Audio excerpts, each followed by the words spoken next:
কবি সুবোধ সরকারের লেখা কবিতা নেটওয়ার্ক। দুঃখ থাক অথবা না থাক, আনন্দ থাক অথবা না থাক, মোবাইলে যেন টাওয়ার থাকে। মোবাইল নিয়ে আমরা যত খুটখুট করি তার অর্ধেকের অর্ধেক মানুষ আর মানুষের সঙ্গে, বর আর বউয়ের সঙ্গে খুনসুটি করে না। টাওয়ার না থাকলে আমাদের খুব কষ্ট হয়।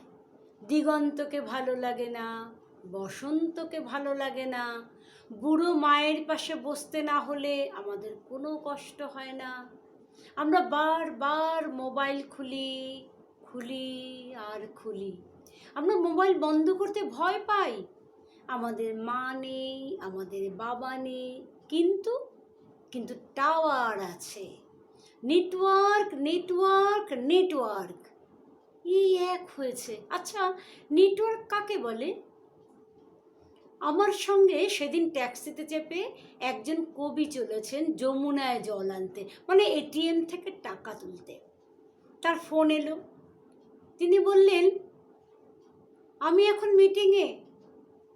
দ্বিতীয় ফোন এলো, তিনি বললেন আমি ক্লাসে আছি। তৃতীয় ফোন এলো, তিনি বললেন আমি ছেলেকে নিয়ে এখন হাসপাতালে আছি। 20 মিনিটে একজন তিনটে মিথ্যে কথা বলতে পারে? ও, তাহলে একেই বলে নেটওয়ার্ক। আচ্ছা, একেই বলে নেটওয়ার্ক। নমস্কার।